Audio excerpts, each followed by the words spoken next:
এখানে যদি army officer 100 জন বসানো হয়, এই কাগজটা যদি ওনাদের হাতে দিয়ে আমি বলি, ওনারা 95% আমার বিশ্বাস দিয়ে বলবে যে এটা বাড়াবাড়ি হয়ে গেছে। তাহলে কেন করলো এটা আমার সাথে? করে দেখা হয়েছে, মানে এটা আমি অপরাধ করছি।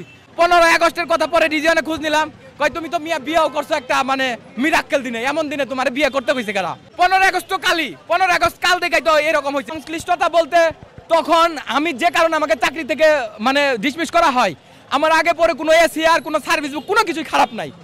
আমার এই 15 আগস্টে যে আমি বিয়ে করেছিলাম, এই 15 আগস্ট ছিল মূল বিষয়।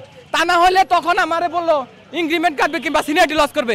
এখানে যদি আর্মি অফিসার 100 জন বসানো হয়, এই কাগজটা যদি ওনাদের হাতে দিয়ে আমি বলি, ওনারা 95% আমার বিশ্বাস দিয়ে বলবে যে এটা বাড়াবাড়ি হয়ে গেছে। তাহলে কেন করলো এটা আমার সাথে? এখানে তো 15 আগস্টের কথা পরে রিজিয়নে খোঁজ নিলাম, কয় তুমি তো মিয়া বিয়েও করছো একটা মানে মিরাক্কেল দিনে, এমন দিনে তোমার বিয়ে করতে হয়েছে কেন? 15 আগস্ট বিষয়টা হচ্ছে, আমার যখন ইউনিটে সবাই বললো যে আমার চাকরির ওই রকম ক্ষতি হবে না, কিছুই হবে না, তো আমিও জানি কিছু হবে না, হয়তো ইনক্রিমেন্ট কাটতে পারে। তো প্রত্যেকটা জায়গায় আমার বিয়ের ডেটটা উল্লেখ আছে যে আমি আগস্ট মাসের 15 তারিখে বিয়ে করছি। পরবর্তীতে আমি রিজিয়নে খোঁজ নিয়ে জানতে পারি আমার 15 আগস্ট বিয়ে করার কারণে এটা একটু বড় করে দেখা হয়েছে, মানে এটা আমি অপরাধ করছি। তো ফাইনালি যখন আমি বিভিন্ন জায়গায় দৌড়াদৌড়ি করি মানে আমার চাকরিটা ফেরত পাওয়ার জন্য, আমার এই কাগজটা যখনই হাতে দেয় তখনই এই যে ডেটগুলো দেখে, মানে এই যে প্রত্যেকটা পাতায় ডেট লেখা আছে 15 আগস্ট 15 আগস্ট বললো, সবাই মানে নাকচ করে দেয়।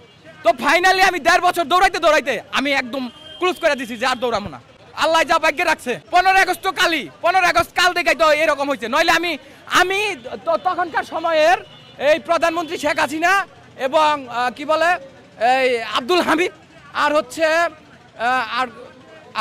আর উবাইদুল কাদের, এই 3 জনের সামনে যায় নাই, আর সব লোকের কাছে যাওয়া শেষ, কিন্তু কোনো পাই নাই। যখন এই কাগজগুলো হাতে পাই তখনই মনে করেন যে 15 আগস্ট 15 আগস্ট 15 আগস্ট, এই যে খালি এই যে একটা কারণে বাড়ি পাঠাইছে, এটা হচ্ছে একটা কারণ, একটা ইস্যু।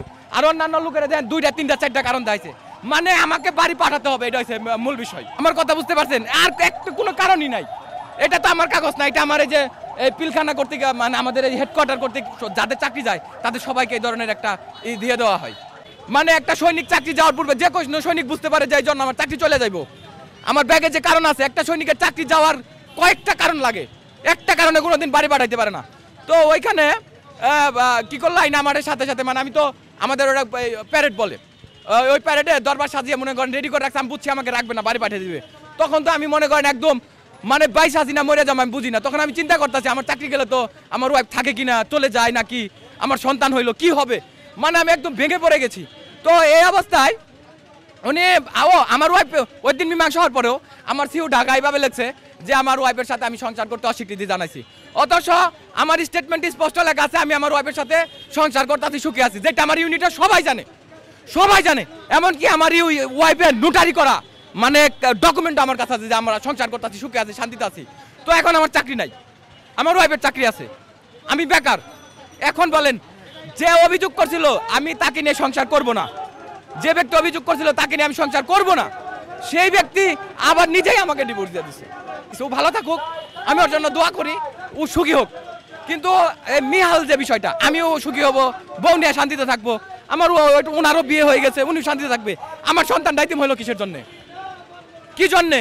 আমি তো দেশে কোনো অকারেন্স করি নাই, আকাম কুকাম করি নাই, অন্যায় করি নাই, দুর্নীতি করি নাই, লুটপাট করি নাই। আমার দেখাক সার্ভিস বুক তো এখানে আছে, একটা সাজা দেখাক। আমি ওর জন্য দোয়া করি। চাকরিটা ওর অভিযোগের কারণেই আমার চলে গিয়েছিল, এটা আমি এর আগেও শেয়ার করেছি, এখনো বলতেছি, ঠিক আছে? তবে আমি আমার এই একটা বার্তা দিব, মেসেজ দিব, সেটা হচ্ছে আমি দাঁড়াইছি এজন্য আর যাতে কোনো সৈনিক যে কোনো বাহিনীর হোক, আর যাতে কোনো সৈনিকের যাতে এইভাবে তার সন্তান এতিম না হয়, তার সংসার